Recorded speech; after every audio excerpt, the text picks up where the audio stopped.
कहकशा कहती है लाइबा को कि तुम ये मत समझना कि तुम अपनी ज़िंदगी में खुश रहोगी, मेरे बगैर तुम कोई भी खुशी नहीं हासिल कर सकती हो। उसको तरह तरह की बातें सुना रही है और उसको कह रही है कि बस मैं तुमसे यही कहना चाहती हूँ कि तुम अपनी ये सोच को बदल डालो और अभी भी वक्त है, सब कुछ ख़त्म कर डालो। लेकिन आप देखेंगे कि वो भी अटल फैसला कर चुकी है और कहती है कि नहीं, अब मैं ऐसा नहीं करने वाली, मैं अपने फैसले पर मौजूद रहूँगी, कायम रहूँगी। दूसरी तरफ आप देखेंगे कि फ़ाइज़ अपनी माँ से कहता है कि आप इस कदर घटिया निकलेंगी, मैं तो सोच भी नहीं सकता था। यकीन मानिए मुझे तो अंदाज़ा ही नहीं था कि आप ऐसा भी कर सकती हैं। इतना खिलौना खेल कोई अपने बच्चों के साथ कैसे खेल सकता।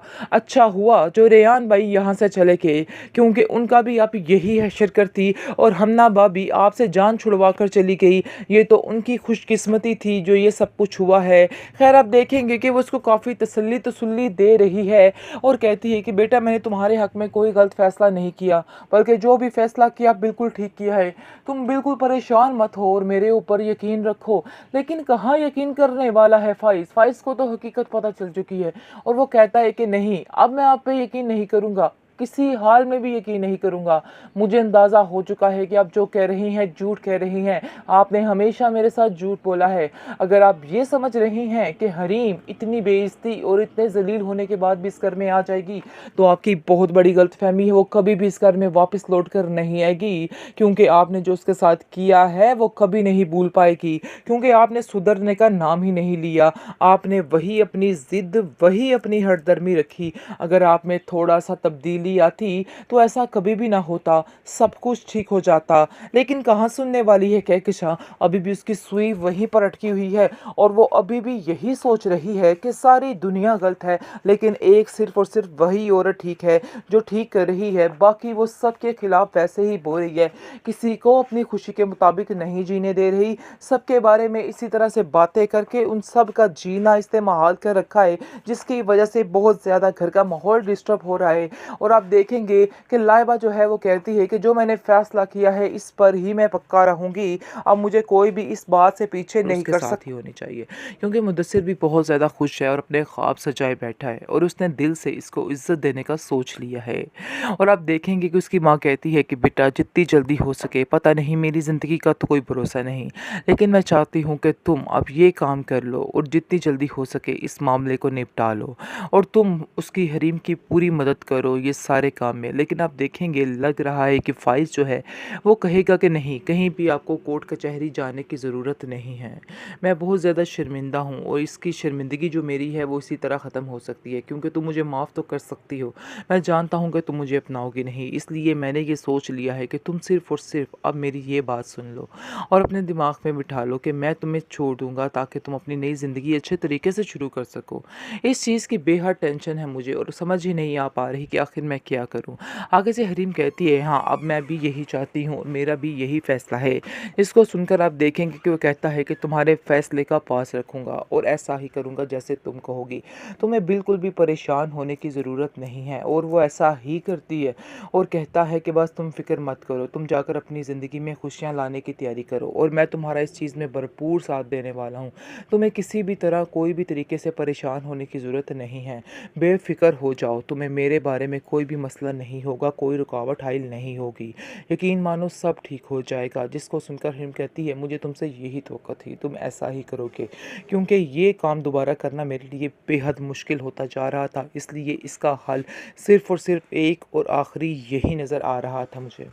जैसे ही लाइबा शादी कर लेती है वकास के साथ और उसके बाद कहकशा के पास आती है और काफ़ी खुश होती है और कहती है कि आप मुझे दुआएं दें, क्योंकि मैंने बहुत ही अच्छा काम कर लिया है, जो काम आप कभी नहीं कर सकती थी।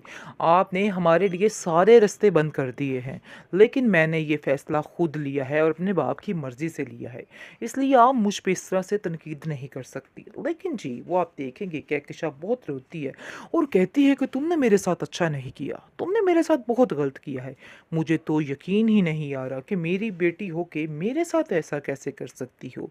क्योंकि आप देखेंगे कि लाइबा अपनी माँ से कहती है कि आपसे शायद मेरी खुशियाँ नहीं देखी जा रही हैं। इस तरह से कुछ देख के आपको तकलीफ़ हो रही है, क्योंकि आप जिस अज़ियत में हैं, आपका दिल है कि सब ही ऐसे रहें और सबके दिल में यही बेचैनियाँ, यही परेशानियाँ रहें। लेकिन ऐसा नहीं होने वाला है। मैं अपनी ज़िंदगी में बहुत ज़्यादा खुश हूँ और खुश होना भी चाहिए, क्योंकि मैंने आपके साथ जितने साल गुज़ारे हैं, अब जाकर मुझे समझ आई है कि कितनी अज़ियत में गुज़ारे हैं। हाँ, मुझे यकीन है कि वकास के घर वाले भी इस बात के लिए राज़ी हो जाएँगे और हमें एक्सेप्ट कर लेंगे। मुझे इस चीज़ का पूरा यकीन है। लेकिन आपने जो नासिर के साथ मिलकर सब कुछ किया है, वो गेम अगर फ़ाइज़ भाई पर खुल गई तो आप सोचिए कि क्या होगा। आप अपने दिमाग से ये बातें निकाल क्यों नहीं देती हैं? आपने जो किया बहुत गलत किया है। अभी भी वक़्त है, जाइए और हरीम भाभी से जाके माफ़ी माँग लीजिए। हो सकता है आपके दिल का बोझ हल्का हो जाए और आपके गुनाह माफ़ी हो जाएँ।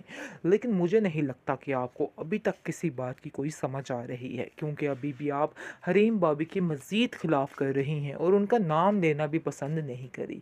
लेकिन शायद आप ये बात भूल रही हैं कि झूठ जो होता है वो चंद दिन का मेहमान होता है, और ऐसी ही बात है।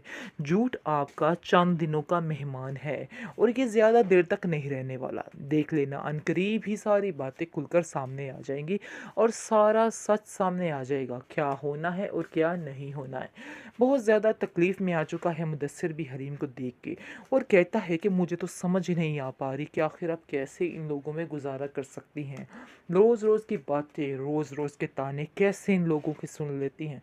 मैं तो आपकी ये हिम्मत की दाद देना चाहूँगा, क्योंकि मुझे नहीं लगता कि ये लोग इस काबिल हैं। जब दिल चाहे ये लोग आते हैं और आप पे तोहमतों की बारिश बरसा देते हैं, लेकिन आप कुछ नहीं कर सकती हैं। जिस पर आप देखेंगे कि कहती है हरीम कि आप मेरा इस चीज़ में साथ देंगे, मैं इसे दूर जाना चाहती हूँ और हमेशा के लिए इस रिश्ते से निजात चाहती हूँ। लेकिन वो ऐसा नहीं चाहता। वो चाहता है कि बस ये अभी काम ना हो और मुझे तकलीफ़ मज़ीद देना चाह रहा है। इसको सुनकर मुदस्सिर कहता है, अगर आप ये सब कुछ करना चाहती हैं तो मैं आपका साथ देने के लिए तैयार हूँ। आप बिल्कुल भी परेशान मत हो, सब ठीक हो जाएगा। मैं आपका साथ दूँगा और आप लोगों को इन लोगों से छुटकारा दिलवा कर ही सांस लूँगा। वैसे भी अब हरीम का भाई आ चुका है और वो फ़ाइज़ से कहता है कि मुझे तुमसे इस कम अक्ली की उम्मीद नहीं थी कि तुम इस कदर घटिया सोच के मालिक हो, कि तुम इल्ज़ाम पर इल्ज़ामात लगाए जा रहे हो हरीम पर, लेकिन कुछ सोच नहीं रहे। लेकिन जब तुम्हें इस चीज़ का अंदाज़ा हो जाएगा और तुम्हें पता चल जाएगा कि आखिर क्या हो रहा है और किस पाँव बिक रही है हर चीज़ और तुम्हारी माँ ने क्या कुछ किया है, फिर तुम यकीन मानो कि तुम्हारे पास और कोई चारा नहीं रहेगा सिवाय अज़ियत और सिवाय दुख के। और कुछ भी नहीं रहने वाला है, सिर्फ तकलीफ़ें ही तुम्हारे साथ होंगी और कुछ भी नहीं। क्योंकि तुम जो कुछ कर रहे हो इसकी माफ़ी तुम्हें नहीं मिलने वाली और ना ही तुम्हें कोई माफ़ करने वाला है। ये बात अपने दिमाग में अच्छे तरीके से बिठा के रख लो। आगे से हरीम कहती है कि फ़िज़ूल में इन लोगों को समझाने का कोई फ़ायदा नहीं है, कोई ज़रूरत नहीं इन लोगों को समझाने की। बस इनसे अब छुटकारा ही हासिल करना बेहतर है। मैं आपको यही कहना चाहता हूँ, यही मशवरा देना चाहता हूँ।